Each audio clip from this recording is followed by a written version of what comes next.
Y dice, por tanto, amados míos, huid de la idolatría. Como a sensatos os hablo, juzgad vosotros lo que digo. La copa de bendición que bendecimos, ¿no es la comunión de la sangre de Cristo?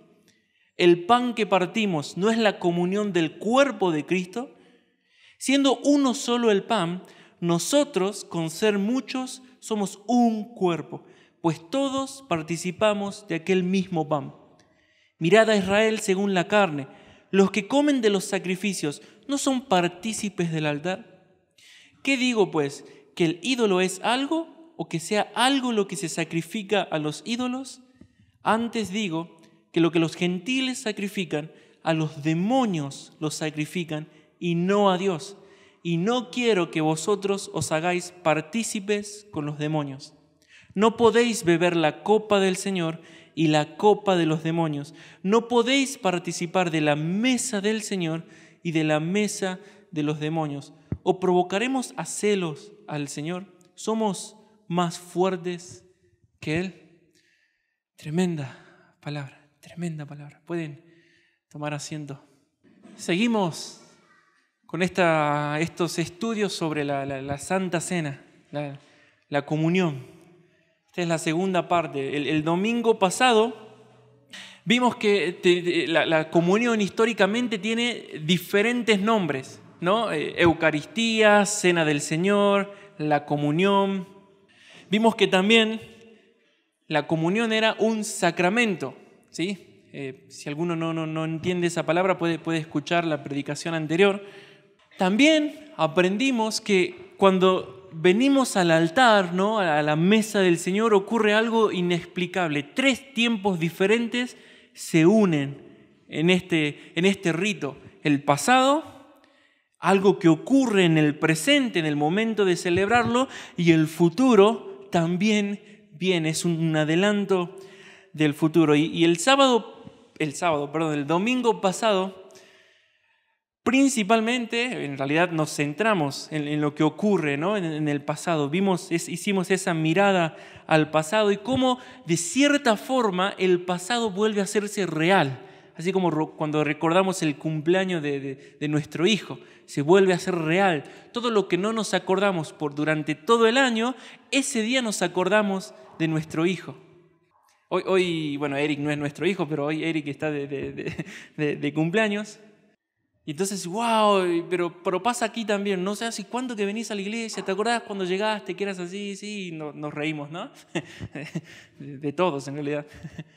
Pero eso, el pasado se hace realidad otra vez. Hoy nos vamos a enfocar en el presente y en el futuro, ¿ok? Así que vamos a estar hasta las 2 de la tarde, más o menos, acá. Así que estén preparados. ¿Amén? ¿Hasta las 2 de la tarde? Sí. Lo que leímos al principio, 1 de Corintios, es crucial que los tengamos en mente. Porque lo que Pablo habla ahí es fundamental para entender qué ocurre en el presente en la mesa del Señor. ¿Qué ocurre cada vez que celebramos la comunión? Una de las cosas que más me llama la atención de la cultura judía, que era la cultura de Jesús, la cultura de sus apóstoles, es que situaciones de ellos, situaciones que para nosotros no tienen la mayor importancia o no tienen ningún significado, para los judíos sí tenía un profundo significado y hasta una hora sigue siendo en muchos lados así, en Oriente. Una de esas cosas que para nosotros es algo sin sentido, que para ellos tiene mucho sentido, significado, es el comer juntos. No es simplemente, bueno, nos sentamos a comer y ahí estamos, ¿no? Como anoche en el discipulado, en la catequesis, comiendo, hablando del Señor. Usos y costumbres de tierras bíblicas, las comidas constituían un importante aspecto de la amistad. Comer con alguien era estar en paz con esa persona. Cuando un judío se sentaba a comer con otro o lo recibía en su casa, le estaba diciendo: sos mi amigo, sos mi íntimo, estamos en paz y por eso podemos comer juntos. Era algo tremendamente cultural, una comer sola, significaba que era el desechado, significaba que nadie quería estar con él, que era verlo como impensable. Por eso cuando ustedes leen Job y ven que él dice, yo comí solo mi pan, está diciendo, fui abandonado y nadie me consideraba su amigo, nadie estaba conmigo. Era algo de dolor. Para nosotros el comer juntos, ¿no? Esas reuniones familiares donde se dice, lo más importante es la familia. Pero el tío de la esquina me pide la gaseosa a mí para no pedirle a mi otro tío porque no se hablan. ¿No? ¿Tuvieron en esas reuniones familiares? ¿Por qué no están comiendo juntos? Porque en nosotros no significa absolutamente nada. Pero para ellos comer juntos era, sos mi hermano, estoy en paz. Ahora nos tenemos que hacer una pregunta. Al venir a la mesa del Señor en la Santa Comunión, ¿está el Señor presente? O sea, ¿estamos comiendo con el Señor? ¿Qué piensan? No sé qué piensan. Algunos tienen, no, eso ya es muy de una religión ahí romana. Lo que me está sonando un poco raro. Y históricamente, la iglesia, y esto es algo histórico, si me queman a mí, tienen que quemar a todos los cristianos de los 2000 años de iglesia. Históricamente la iglesia afirmó la presencia real del Señor Jesús en la mesa de la comunión. Históricamente no hay duda de eso. Toda la iglesia afirmó y gran parte del cristianismo afirma la presencia real de Jesús en la mesa de la comunión. ¿Amén? Ya la estoy viendo ahí como me está costando, ¿no? El tema de discusión no era si estaba o no estaba el Señor presente en la mesa de la comunión. El tema de la discusión que perdura hasta ahora es en qué forma está presente Jesús en la comunión. ¿Me explicó? Históricamente, bueno, más que nada desde el 1500, ¿no? Desde la Reforma, hay como 4 visiones. La Iglesia Católica Romana afirma que el pan y el vino son el cuerpo y la sangre física y real de Cristo. Eso afirma la Iglesia Católica Romana. Eso es conocido como la transubstanciación. El pan uno sigue viendo pan, el vino uno lo sigue viendo vino, pero cuando el padre, el sacerdote, consagra los elementos, el pan y el vino, eso se convierte milagrosamente en el cuerpo real de Jesús y en la sangre real de Jesús. Por eso ustedes van a leer en la historia que por muchos años solamente a la congregación le daban la hostia y no el vino, porque tenían miedo de, al llevar la copa, voltear la sangre del Señor, porque consideraban que era la sangre del Señor. Luego viene nuestro gran amigo, don Martín, y dicen, no, eso no es así. El pan y el vino, afirmaba Lutero, contienen el cuerpo y la sangre física y real de Jesús. Lutero decía, no es transubstanciación.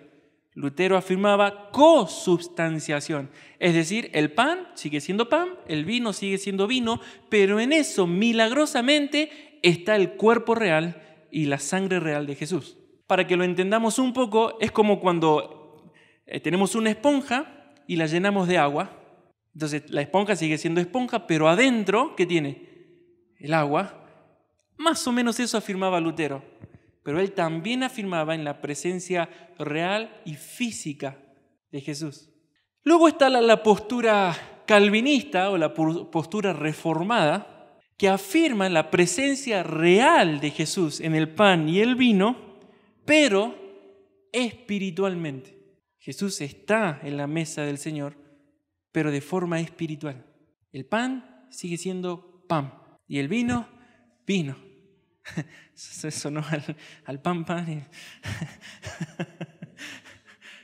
Sí, pero el Señor está ahí, real. Su presencia es real. ¿Sí? No es una teoría, algo como que, qué hermoso sería. Él es real, pero espiritualmente. ¿Por qué? Porque físicamente, ¿dónde está el Señor? En el cielo. ¿Sí? El Señor ascendió físicamente a los cielos. Él está sentado a la derecha del Padre. Y la cuarta postura, que es la que más ganó adeptos aquí en Occidente, es que el pan y el vino simplemente son una representación del cuerpo del Señor, nada más.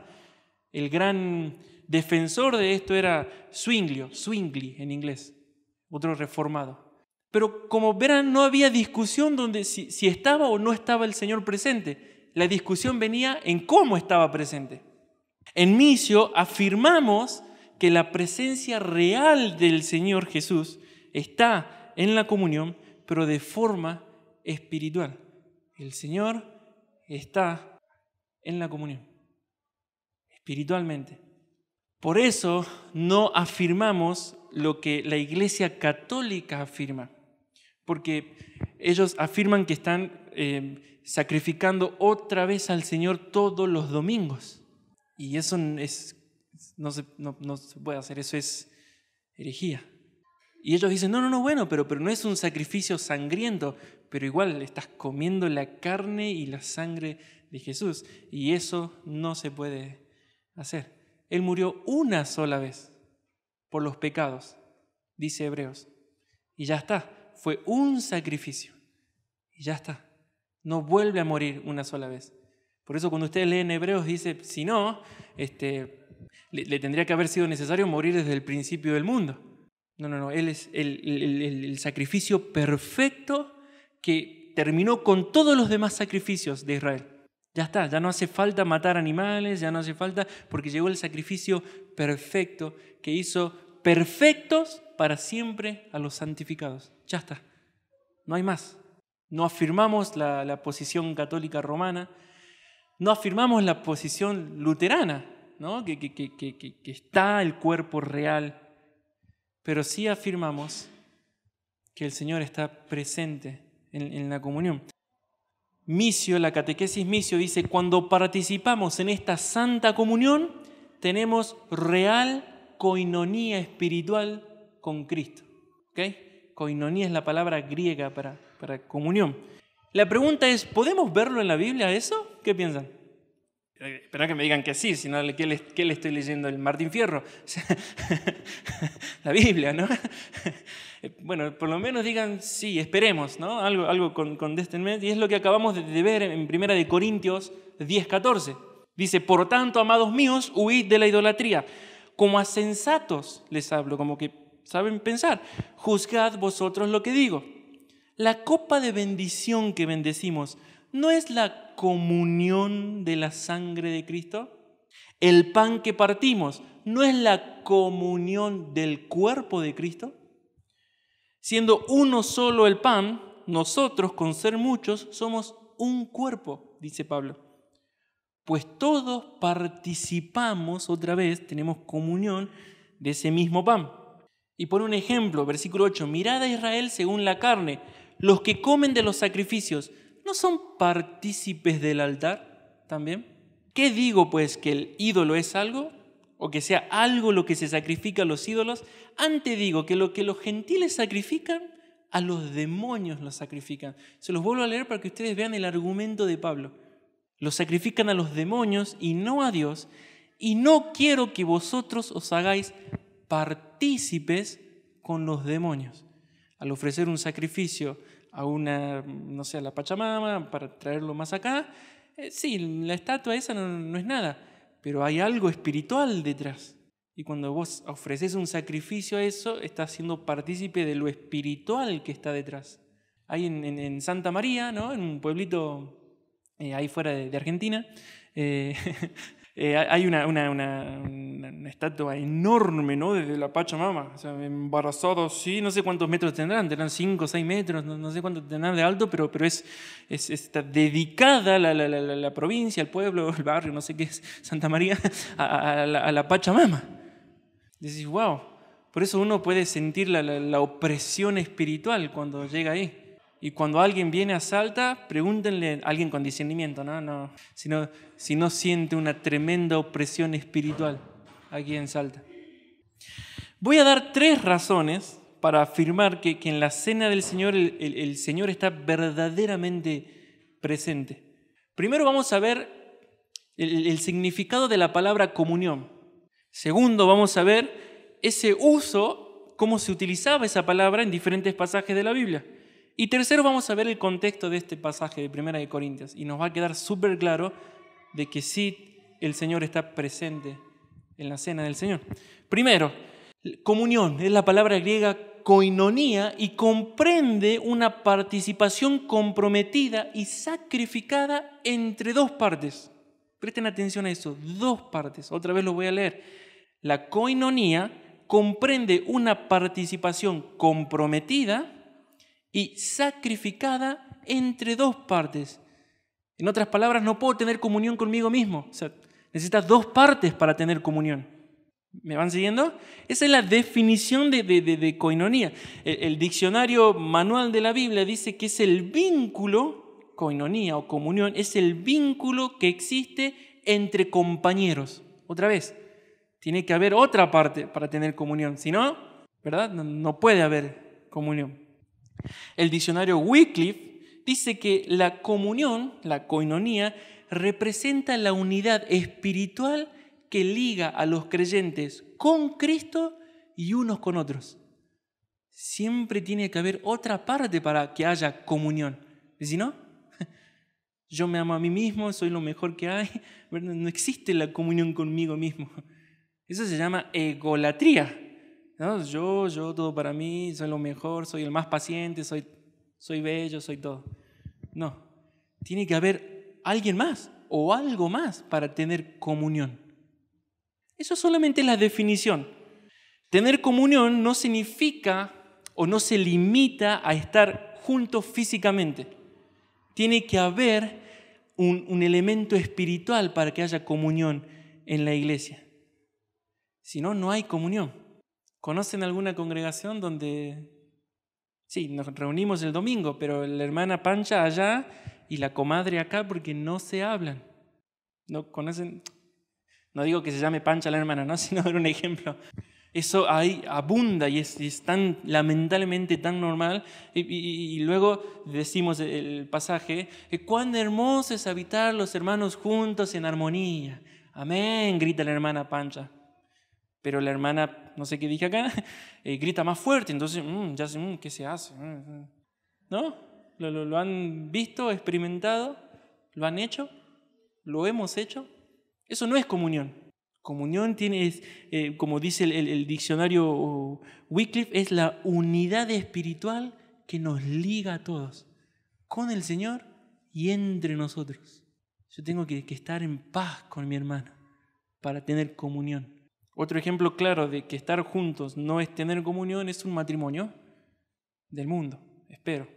Donde están casados, ya duermen juntos, pero de ahí a que haya una relación, ¿no? O sea, cada uno paga sus cuentas, vos te encargas del nene, y yo me encargo del internet y de la luz, y ya está. Lunes, miércoles y viernes lo llevas a la escuela, yo lo llevo el resto de la semana. Están casados, están juntos, pero que haya comunión es otra cosa. Pero esa es la definición de koinonía, comunión. Siempre tiene que haber otra parte. ¿Cómo utilizaban este pasaje los escritores de la Biblia? Voy a leer pasajes rápidos, después lo pueden buscar en sus casas. Hechos 2:42 dice, y perseveraban en la doctrina de los apóstoles y en la comunión unos con otros. Siempre tiene que haber alguien más, unos con otros. 1 Corintios 1:9, fiel es Dios, por el cual fuisteis llamados a la comunión con su Hijo Jesucristo. Siempre tiene que haber alguien más. 2 Corintios 13:14, la gracia del Señor Jesucristo, el amor de Dios y la comunión del Espíritu Santo sea con vosotros.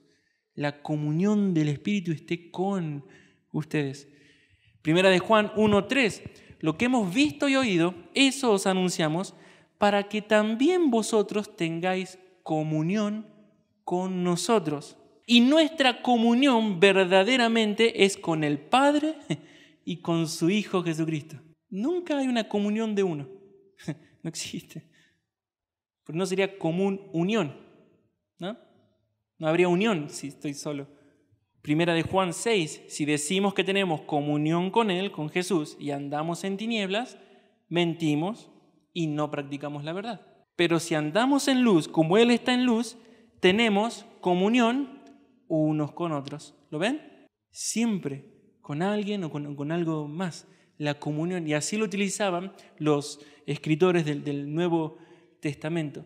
Tercer punto es el contexto de este pasaje. ¿Sí? Vimos la definición de comunión, vimos cómo, en algunos ejemplos de cómo se utilizaba la palabra comunión, y tercero, el contexto de este pasaje de 1 de Corintios. El contexto mayor de este pasaje es la idolatría. ¿Sí? Ustedes lo pueden leer luego en el versículo 7 y luego en el versículo 23, sigue hablando de lo sacrificado a los ídolos, cómo yo no voy a comer lo sacrificado a los ídolos para no herir la conciencia de mi hermano. Sigue hablando del mismo tema. Y en medio de eso habla Pablo de la comunión. Él está mandando a la iglesia a que huya de la idolatría. Eso está en el versículo 14, 1 Corintios 10, 14. Porque la idolatría tiene consecuencias terribles delante de Dios. Eso es versículo 11 del mismo capítulo 10. Y la idolatría tiene consecuencias terribles entre los hermanos. Versículo 32 y 33 del capítulo 10. Así que Pablo en realidad no está hablando de la Santa Cena en este pasaje. Eso se lo quiero dejar claro. Pablo está hablando de la idolatría, del peligro de la idolatría. Pero una de las razones que Pablo da para huir de la idolatría es que si uno come de lo sacrificado a los demonios, está teniendo comunión con esos demonios. Entonces pone la Santa Cena para decir, ¿cómo puedes, si sacrificas a un ídolo y estás teniendo comunión con el demonio, ¿cómo luego puedes venir a la mesa del Señor? ¿Con quién crees que estás teniendo comunión en la mesa del Señor? Estás cometiendo adulterio y traición. ¿Ven cómo utiliza Pablo la cena del Señor en este pasaje? Por esto dice el versículo 18, mirad a Israel según la carne. Los que comen de los sacrificios, ¿no son partícipes del altar? ¿Qué digo pues? ¿El ídolo es algo? O que sea algo lo que se sacrifica, la carne esa que se sacrifica. Antes digo que los gentiles sacrifican, a los demonios los sacrifican y no a Dios. Y no quiero que vosotros os hagáis partícipes con los demonios. Estos mismos versículos en la versión NBI dice, consideren al pueblo de Israel como tal. ¿No entran en comunión con el altar los que comen de lo sacrificado? ¿Ven? ¿Qué quiero decir con esta comparación? ¿Que el sacrificio que los gentiles ofrecen a los ídolos sea algo? ¿O que el ídolo mismo sea algo? No, sino que cuando ellos ofrecen sacrificios, lo hacen para los demonios, no para Dios. Y no quiero que ustedes entren en comunión con los demonios. ¡Wow! Craig Keener tiene un comentario del contexto cultural. Dice, participar. ¿Qué significaba participar de la mesa en esa cultura? Participar de la mesa connota relaciones muy estrechas. Es algo netamente espiritual lo que pasa. Aunque Pablo entonces no está enseñando en este pasaje sobre la cena del Señor, sí utiliza lo que ocurre en la mesa del Señor para ordenarnos a no participar de la idolatría del mundo. ¿Qué ocurre en la mesa del Señor? Bueno, si con un demonio tenés comunión al sacrificarle cosas, ¿no crees que tienes comunión con el Señor al venir a su altar? Eso está diciendo Pablo. ¿Cómo puedo tener real comunión con Jesús y luego ir y tener comunión real con un demonio? Eso le está diciendo. Entonces Pablo está afirmando, en la mesa del Señor está otra persona. Sí, el pan sigue siendo pan. ¿Quedó claro? El pan, y el vino. Pero espiritualmente es más que un memorial. El Señor está ahí. Por eso la conclusión de Pablo en el versículo 21 es, no podéis beber la copa del Señor y la copa de los demonios. No podéis participar de la mesa del Señor y de la mesa de los demonios. Así que Jesús está verdaderamente y realmente presente en la mesa de la comunión. La pregunta que nos tenemos que hacer ahora es, bueno, ¿cómo se lleva a cabo esa comunión con Jesús? Y la respuesta es muy sencilla. ¿Cuál es? Yo creo que todas la saben. ¿Cuál es? No tengo idea. O sea, esa es la respuesta bien sencilla. O sea, no sé. Sí podemos decir lo que ocurre, sí podemos experimentar eso, Pero ¿cómo ocurre? Eso es algo que entenderemos cuando estemos con el Señor. Como ocurre con cualquier otro medio de gracia. ¿Sí? Es el libro que tienen impreso ustedes en las manos, que espero que sea la Biblia. ¿Es la palabra de Dios? Sí, pero no es el idioma con el que Jesús habló. Pero afirmamos que es la palabra de Dios, ¿verdad? Uno puede tener comunión con el Señor por medio de la Biblia. ¿Cómo ocurre eso? Si es un libro, ¿cómo ocurre esa comunión? Ya saben la respuesta, se lo acabo de... ¿Cómo ocurre No tengo idea. Sí, es espiritual, pero ¿cómo ocurre? Pero sí, yo espero que todos hayamos tenido esos momentos donde estamos leyendo la Biblia y de repente un pasaje te habla y te quebrantás y verdaderamente salís de tu cuarto diciendo, hoy estuve con el Señor. ¿Verdad o no? ¿Cómo se lleva a cabo entonces esa comunión en la cena del Señor? No sabemos, pero sí podemos experimentar la realidad de esa comunión. Cuando leemos pasajes como Juan 10:17, donde Jesús dice, yo soy la puerta, sabemos que Jesús no es una puerta, literalmente una puerta, pero sí hay una verdad real y espiritual en esa afirmación de Jesús. ¿Qué puede estar diciendo Jesús? Yo soy el único camino a la vida eterna, ¿sí? Y todos pueden acceder a ella, pero por medio de mis condiciones. Una cosa que hace la puerta es delimitar, ¿no? La entrada. Si tenés muchas cosas, pues la puerta no se va a mover. El marco no se va a mover. Vos tenés que empezar a correr y todo eso. Entonces, cuando Él dice yo soy la puerta, hay una verdad real y espiritual. Cuando escuchamos a Jesús decir que el pan es su cuerpo y el vino es su sangre, sabemos, espero, que Jesús no es un bollo caminando que cuando se lastima sale vino, ¿no? No es eso Jesús. El pan sigue siendo pan, el vino sigue siendo vino, pero hay una verdad espiritual, hay una realidad espiritual en esa afirmación. El pan para los judíos era un alimento tan fundamental, pero tan fundamental, que vino a ser sinónimo de la vida misma. Es como si ahora dijéramos, si no tenés internet, no tenés vida. ¿Viste? Porque ¿qué hago sin internet?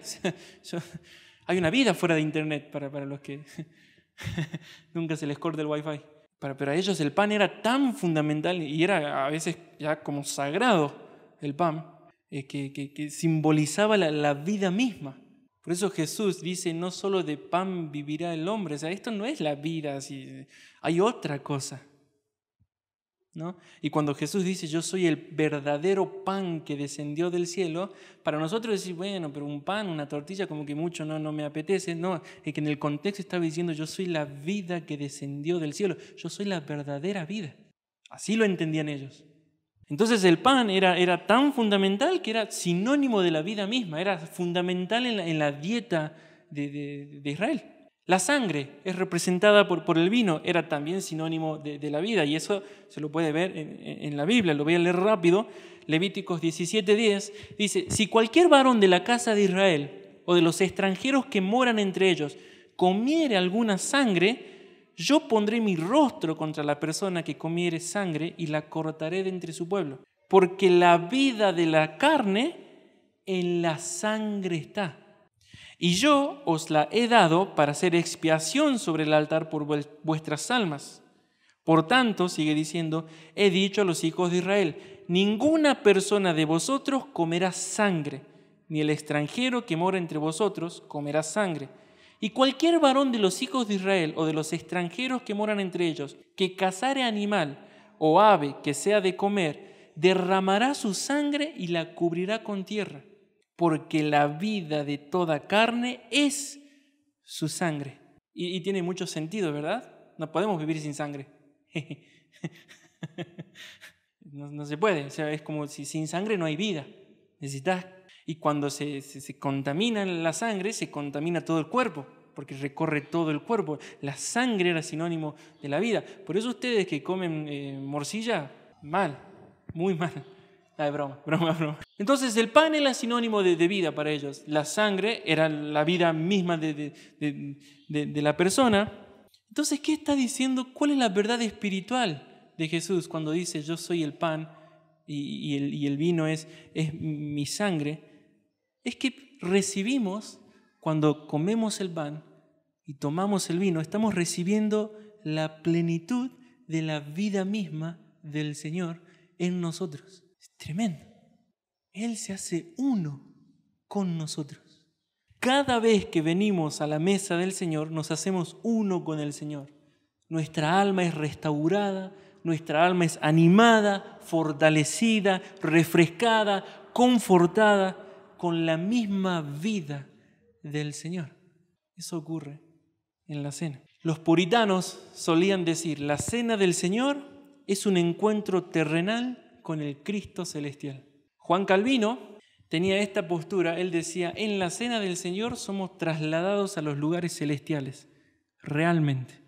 Los puritanos decían otra cosa, en la cena del Señor el cielo desciende a nosotros.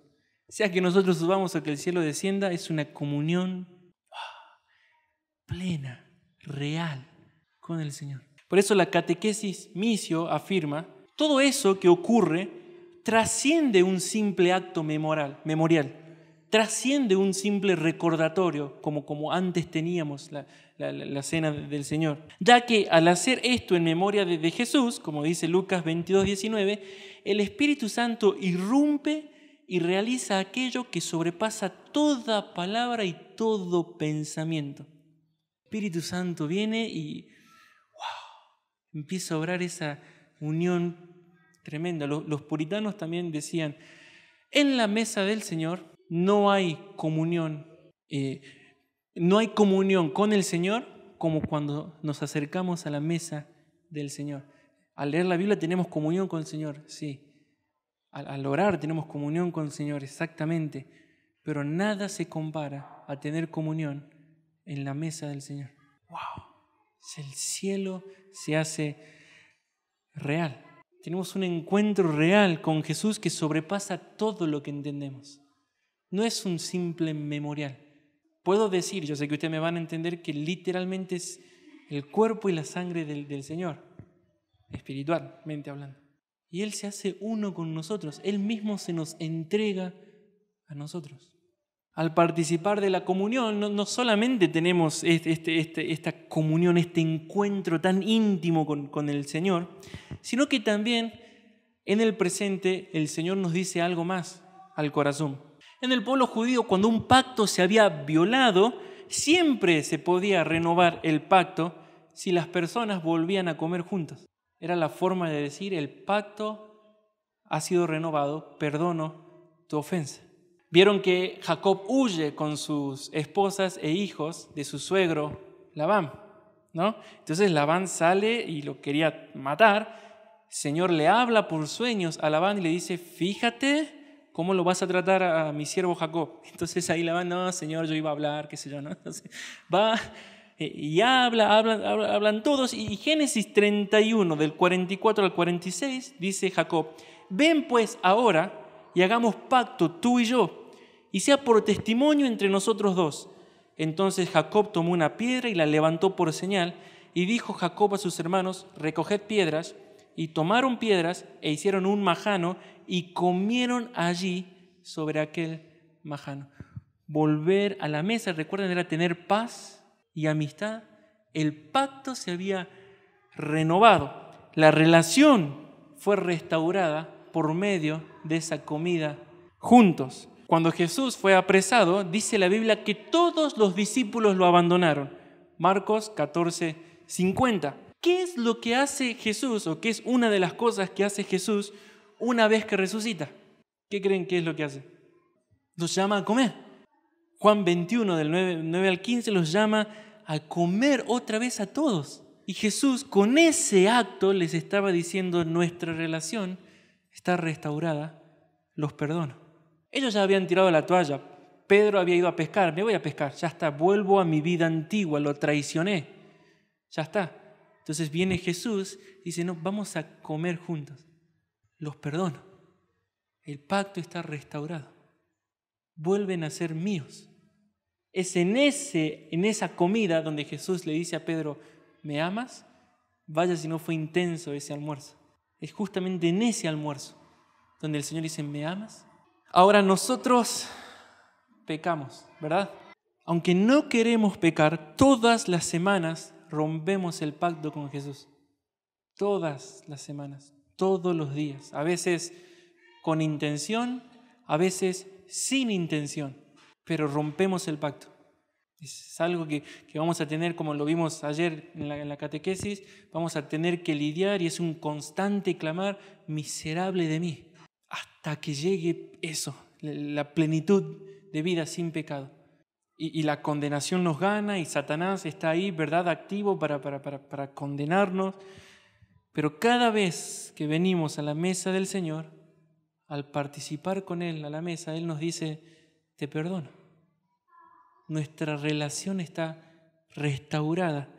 Volvemos a tener relación e intimidad. Él nos lo dice por medio de esa comida juntos. Eso ocurre en el presente. Cada vez que celebramos la mesa del Señor, el Señor desciende de una forma especial. Cada vez. Cada vez nos dice eso al corazón. Te perdono, te amo. Vuelve al pacto. Vuelve al pacto.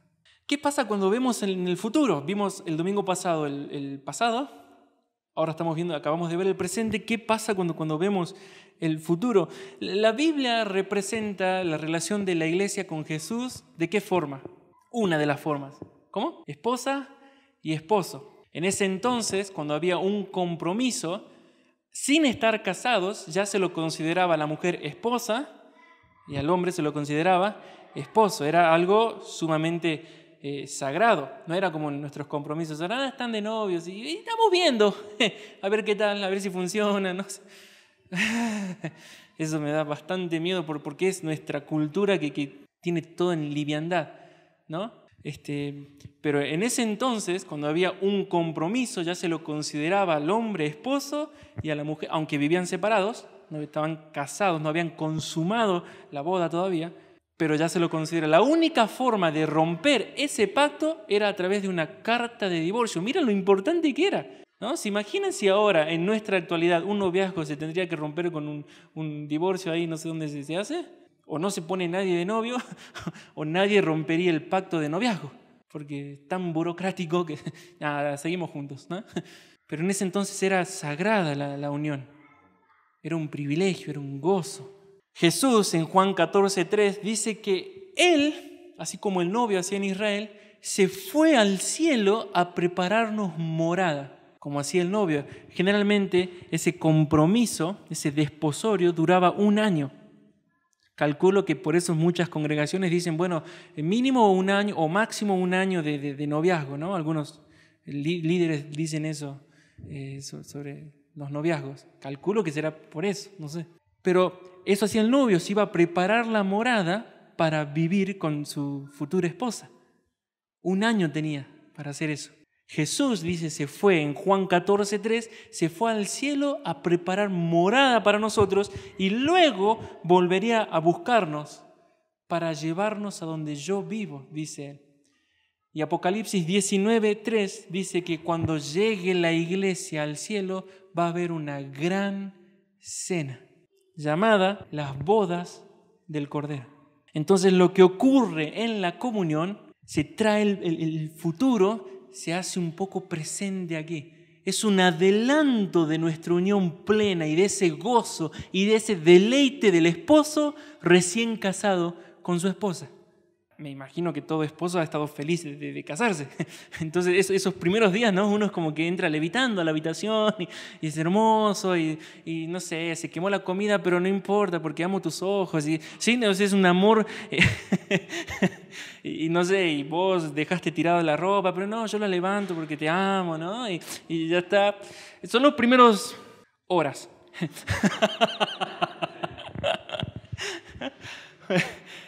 Pero hay ese amor, esa alegría de que por fin estamos casados. Somos uno. Lo que ocurre en la comunión es un adelanto de ese gozo del Señor con su novia. Es un adelanto. En la comunión sentimos la plenitud del gozo del Señor diciendo, te amo y me encanta estar con vos. Esto es un adelanto. No somos una carga para el Señor. En la comunión Él nos dice, no veo la hora de consumar esta relación, ser uno en plenitud. Te amo. ¿Vieron cuando Josué envía a los 12 espías a Canaán. 10 no querían saber nada, 2 dicen que sí, pero cuando vuelven traen frutos de la tierra prometida. Eran enormes los frutos. Eso es lo que ocurre en la cena del Señor. Los frutos no eran la tierra prometida en su plenitud, pero sí era un hermoso adelanto de lo que nos espera cuando lleguemos. Era algo real, algo que uno podía disfrutar ese fruto, algo que uno lo podía ver y diga, ¡wow! ¿Cómo espero llegar allá? Y eso ocurre en la comunión. Es el Señor viene y son esos frutos traídos, anticipos del cielo. Y dice, te amo, cuánto anhelo estar contigo. En Israel había una celebración llamada la fiesta de los esponsales. Esponsales. ¿Qué eran los esponsales? Era una promesa de matrimonio. Se llevaba a cabo con una ceremonia que concluía con la siguiente bendición. Así concluía la ceremonia de los esponsales. Bienaventurado eres tú, oh Señor Dios nuestro, Rey del mundo, que nos has prohibido el incesto y prevenido a los desposados, pero nos has sancionado a los casados mediante cupá y desposorio. Ahí voy a explicar qué es el cupá. Bienaventurado eres tú, que santificas a Israel mediante cupá y desposorio. Todo lo cual, quizá, esa es la oración, ¿no? Y todo terminaría con una bendición sobre el vaso de vino, ¿no? Y ese vino era gustado por ambos, el novio y la novia. Desde ese momento, la mujer era la esposa desposada del hombre. Su relación era sagrada. La ceremonia se realizaba bajo un cupá. Era una pequeña tienda y ese cupá representaba el hogar que iban a compartir. Esa fiesta de esponsales era un adelanto, el comer juntos, el estar juntos, y ese cupá era un adelanto de la plenitud cuando verdaderamente nos casemos. Según la tradición judía, este cupá significaba, y hasta el día de hoy los judíos así lo interpretan, como una muestra del compromiso de la pareja para establecer un hogar. Hermoso. Jesús dijo en Lucas 22:15, ardientemente he deseado comer esta Pascua con vosotros. Si Jesús deseaba comer esa cena con los discípulos, sabiendo lo que iba a ocurrir horas después, ¿cuánto más deseará que llegue la cena de las bodas del Cordero? ¿Qué piensan? ¿No creen que Él tiene este ferviente deseo? Por eso en la catequesis Missio dice, hoy la Iglesia bebe la copa de vino renovando y recordando su compromiso con el desposado. Bajo una tienda provisoria, ese cupá, que ahora para nosotros es la Iglesia. Jesús ha ido a preparar un lugar para cuando la novia finalmente se case con Él. Y en la comunión es un adelanto del futuro, acá. De esa forma, en la comunión, el pasado, el futuro se unen y en el presente tenemos un encuentro genuino, real, íntimo con nuestro amado Señor. Nuestro pacto es renovado. Volvemos a tener amistad, volvemos a tener comunión y nos adelanta en nuestro corazón el gozo, la alegría y la plenitud que vamos a sentir cuando nos unamos a Él en las bodas del Cordero.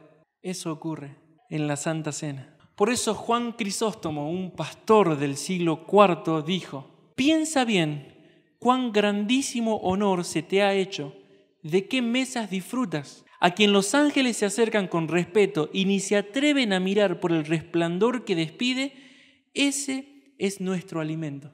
Con Él nos unimos nosotros y nos hacemos un mismo cuerpo y una misma carne. Piensa bien cuán grandísimo honor es el que te ha dado el Señor. Missio.